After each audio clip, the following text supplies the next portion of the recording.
सुधा समाधान।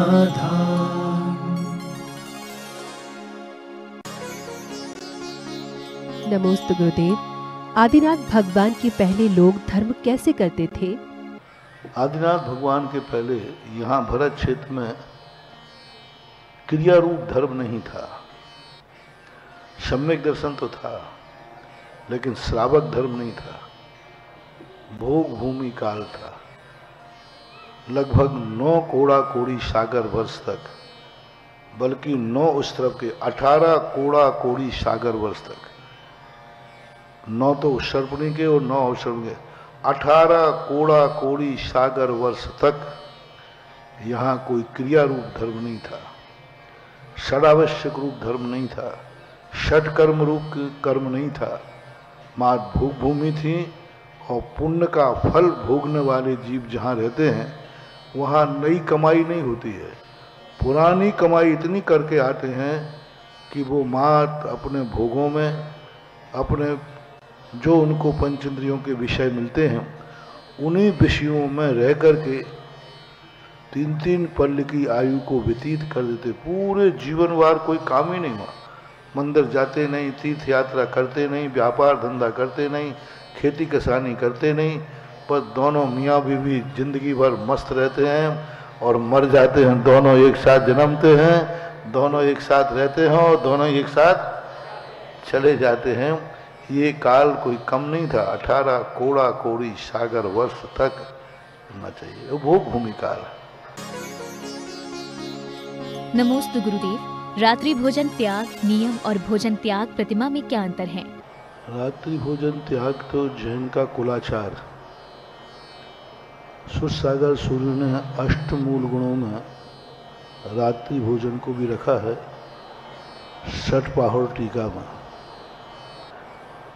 और रात्रि भोजन की प्रतिमा के संबंध में अनेक विकल्प हैं। राई भूयण शब्द का प्रयोग शुरू में था, और राई भूयण का शब्द होता है क्योंकि सप्तम प्रतिमा ब्रह्मचर्य प्रतिमा है। तो छठी प्रतिमा में दिवा के रूप में संयम की साधना करने की बात बनती है। लेकिन जब रात्रि भोजन के संबंध में सोचते हैं तो मुनियों के प्रतिक्रमण में एक राई भूयण शब्द आता है। छठे नाम का अणुव्रत, 5 महाव्रत हैं और एक अणुव्रत जोड़ा प्रतिक्रमण में है। राई भोजन यानी रात्रि भोजन शब्द का प्रयोग किया हुआ। तो इस चीज़ों से लगता है कि रात्रि भोजन भी त्याग की प्रतिमा हो सकती है। संभवतः ये चीज़ गृहस्थ की अपेक्षा से है, क्योंकि गृहस्थ स्वयं तो नहीं खाएगा, लेकिन छठवीं प्रतिमा में वह गृहस्थ है। बाल बच्चों आदि को भी जन्म दे सकता है। छठवीं प्रतिमाधारी विवाह भी कर सकता है। विवाह करेगा तो संतान आदि की उत्पत्ति भी हो सकती है। और प्रतिमा उसकी छठी है और बालक को जन्म दे दिया उसने, तो उसको दूध पिलाएगी, उसके प्रति उसका परिणाम पिलाएगी, चला बुद्धिपूर्वक पिलाएगी। तो संभवतः इस छठी प्रतिमा तक एक गृहस्थ को ध्यान में रख करके वहाँ स्वयं नहीं खाएगी अष्टमूल गुणों में, यहाँ पर वो खिलाएगी। तो 5वीं प्रतिमा में वह इस सब कार्य करे। छठी प्रतिमा में आते ही रात्रि भोजन बच्चों को भी नहीं कराएगी। किसी भी रूप में, किसी भी अपेक्षा से वह अनुमोदना भी नहीं करेगी। इसलिए छठी प्रतिमा के ऐसे 2 रूपों में समझा जाता है, फिर भी वह दोनों रूप एक विकल्प के कारण तो हैं ही। नमोस्तु गुरुदेव। प्रवचन सुनना तो पुण्यवर्धी क्रिया है, स्वाध्याय के अंतर्गत आता है और परम तप भी है, फिर भी लोग ऐसा क्यों बोलते हैं कि तुम्हें तो प्रवचन का व्यसन हो गया है? धर्म यदि व्यसन बन जाए तो पूज्यवर वीरसेन स्वामी महाराज ने और वसुनंदी महाराज श्रावकाचार्य में कहते हैं कि तुझे व्यसन ही बनाना है तो धर्म का व्यसन बना। ध्यान करने का विषय हो जाए, स्वाध्याय का विषय हो जाए, ये तो अभाग्य है। स्वाध्याय की लत पड़ जाए, पूजा की लत पड़ जाए, प्रवचन की लत पड़ जाए। जैसे व्यक्ति शराब आदि की लत पड़ जाती, नहीं बनता है तो तड़पता है, ऐसा ही प्रवचन न मिले और तुम तड़प जाओ तो समझ लेना तुम्हारा बेड़ा पार होने वाला है। व्यसनी अभिषेक नहीं मिला, भगवान के दर्शन नहीं मिले तो देव दर्शन का नियम वाला तड़पता है, भूखो रह जाता है, खाते ही नहीं। जैसे एक शराबी व्यक्ति को शराब नहीं मिले तो तड़पता है, रोटी भोजन उसको कुछ रुचता, ऐसा ही सम्यक दृष्टि जीव को यदि देव दर्शन का नियम है और वो विषण के रूप में आ गया तो वो तड़पता है, भूखा रह जाता, उपवास कर लेता है।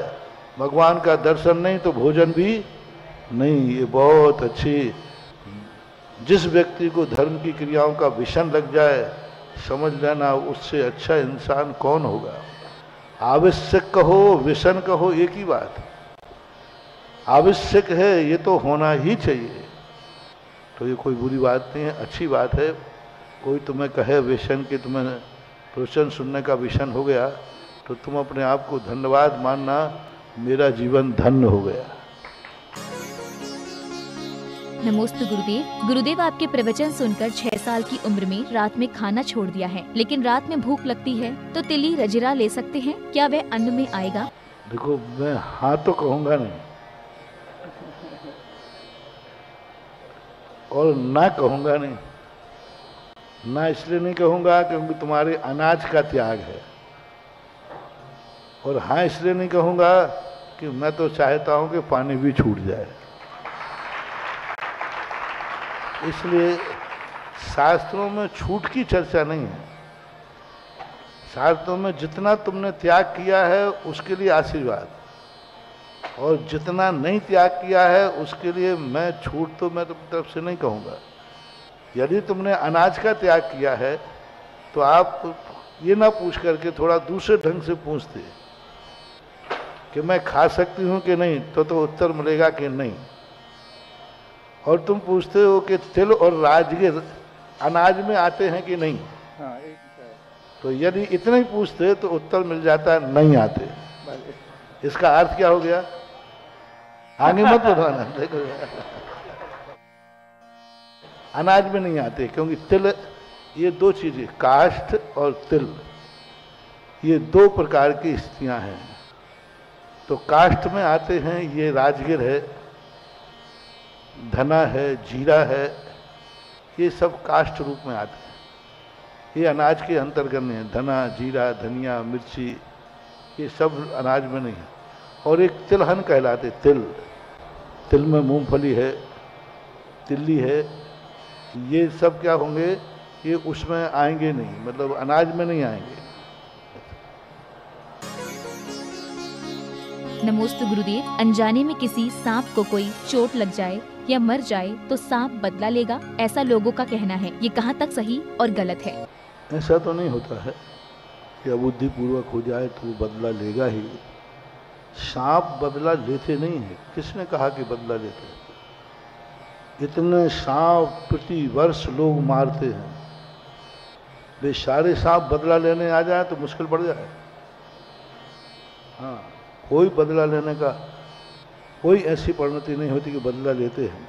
हाँ, कर्म जरूर बदला लेगा। तुम्हारी अबुद्धिपूर्वक तुमने उसको मारा है, कोई तुम्हें अबुद्धिपूर्वक मार देगा। सीधी बात, जैसा करोगे, तुम्हारा भाव नहीं था मारने का फिर भी मर गया। ऐसे ही कोई तुम्हारी जिंदगी में आया, उसका भाव नहीं था तुम्हें मारने का, लेकिन मर गए। वो गोली चला रहा था, एनसीसी का कैडेट था, और वो तुम्हें लग गई, वो कह देगा साहब मेरा भाव नहीं था, जैसे तुमने कह दिया मेरा भाव नहीं था। असावधानी तो थी, भाव नहीं था लेकिन असावधानी थी कि नहीं? बस असावधानी का दोष लगेगा। भाव होवे या नहीं होवे, हमारे यहाँ कर्म का बंध जो होता है, ज्ञात और अज्ञात 2 प्रकार के होते हैं। ज्ञात का भी कर्म बंध है और अज्ञात का भी कर्म बंध है। नमोस्तु गुरुदेव। गुरुदेव, आपने प्रवचन में कहा कि 100 गरीब न जाकर के एक अमीर यदि मंदिर में जाए तो मंदिर का अतिशय बढ़ जाएगा। जैन धर्म भावना प्रधान है, तो हम गरीब सच्ची भावना से मंदिर जाएंगे तो क्या अतिशय नहीं बढ़ेगा? तुम गरीब हुए क्यों पहले ये बता दो, बस बाकी मारेंगे हम सब निपटा देंगे। गरीब अपनी ऐसी दीनता भरी बात करते हैं कि दया आ जाती है, और मैं पूछता हूं तुम गरीब हुए क्यों, उसका कारण बताओ। जेल में बंद हुए जेलियों को देख के इतनी दया आती है, इतनी दया आती है। मैं तो जब प्रवचन करने जाता हूं तो बेचारे ऐसे रोते हैं, दया आती है, दया आती है कि इनको ऐसा उपाय कहें कि सब भाग जाएं। लेकिन फिर कहते हैं इनसे ये पूछो ये जेल में आए क्यों, आप गरीब हुए क्यों, ये देखो पहले। कोई ना कोई जरूर आपने ऐसे अपराध किए हैं, धन का दुरुपयोग किया है, धन से व्यसन किए हैं, धन से जुआ खेला है, धन से दूसरों को सताया है, इस कारण से धन। और उसके बाद धन क्यों है, उसने कहीं ना कहीं दान दिया है, कहीं ना कहीं धन का सदुपयोग किया है, तभी आज उसके पास धन है। इसलिए धन का सम्मान नहीं होता है, धनवान का सम्मान होता है। और धनवान का सम्मान नहीं होता है, पूर्व भाव के पुण्यात्मा का सम्मान होता है। पूर्व भाव के पुण्यात्मा, परीक्षा में जो पास हुआ, अच्छे नंबर लाया, तो कोई कम नंबर वाला विद्यार्थी कहता है इसी का सम्मान हो रहा है, मैं भी तो विद्यार्थी हूं। उसका सम्मान नहीं हो रहा है, उसके पास होने का भी सम्मान नहीं हो रहा है। उसने जो साल भर पढ़ाई की है उस पढ़ाई का सम्मान हो रहा है। तो पढ़ने वाले का तो सम्मान होना ही चाहिए। आपको जो टीस लग रही है, यही टीस आपको अमीर बनाएगी। आपको यही टीस पैदा करना है कि मेरे लिए क्यों नहीं। तो वो जो तुम्हारे, जब तुम अतीत पर सोचोगे अरे मैंने बुरा किया था, बस तुम्हारे अच्छे दिन शुरू हो जाएंगे। अतीत से इसलिए तुम मंदिर आओगे, मंदिर में रोगे, गिड़गड़ाओगे, मिले वहाँ घनी खम्मा अन्नदाता, इसके अलावा तुम क्या करोगे? आफत का मारा क्या कर सकते? तो बड़ा आदमी आएगा तो वो कुछ नहीं मांगेगा। मैंने कहा था ना, चक्रवर्ती जब मंदिर जाता है वो भगवान के लिए जाता है, और गरीब जब जाता है भगवान के लिए नहीं जाता, भगवान से, भगवान से, भगवान से जाता, भगवान से कुछ मिलेगा। और चक्रवर्ती जाता है से के लिए नहीं जाता, वो भगवान के लिए जाता है। गरीब भगवान से जाता है, भगवान से हमें मिल जाएगा, भगवान से हमारी गरीबी दूर हो जाएगी। और चक्रवर्ती जाता है से तो उसको चाहिए ही नहीं, भगवान के लिए जाता है, इसलिए। नमोस्तु गुरुदेव। धर्मार्थी 6 द्रव्य में षटगुण हानि वृद्धि किस प्रकार होती है? 6 द्रव्यों में जो षटगुण हानि वृद्धि है वो अगुरु लघु गुण के माध्यम से होती है। क्योंकि प्रत्येक द्रव्यों का स्वभाव उत्पाद व्यय ध्रुवात्मक होता है। उत्पाद और व्यय जब होगा तो कुछ ना कुछ शक्ति का हिराज जरूर होता है। इसलिए जो अविभागी प्रतिषेध हैं, जो प्रति क्षण अर्थ पर्याय निकल रही हैं धर्मादिक द्रव्यों की, उनके माध्यम से उनकी षटगुण हानि वृद्धि होती रहती है। षटगुण हानि वृद्धि को एक सामान दिया है, सभी में षटगुण हानि वृद्धि हो ऐसा कोई नियम नहीं है। जैसे धर्मादिक शुद्ध आदि द्रव्य हैं, इनमें 6 प्रकार की वृद्धि हानि हो ऐसा कोई नियम नहीं। षटगुण हानि वृद्धि इतने प्रकार की होती हैं। अब कौन से द्रव्य में किस समय कौन सी हानि वृद्धि हो रही है, 6 ही सभी द्रव्यों में एक समय में एक साथ 6 ही षटगुण हानि वृद्धि हो ऐसा कोई नियम नहीं है। किसी की अनंत होती है, किसी की अनंत भाग होती है। शुद्ध द्रव्यों की जो भाग होती है वो अनंत रूप ही रहती है, जैसे सिद्धारण भगवान वगैरह हैं।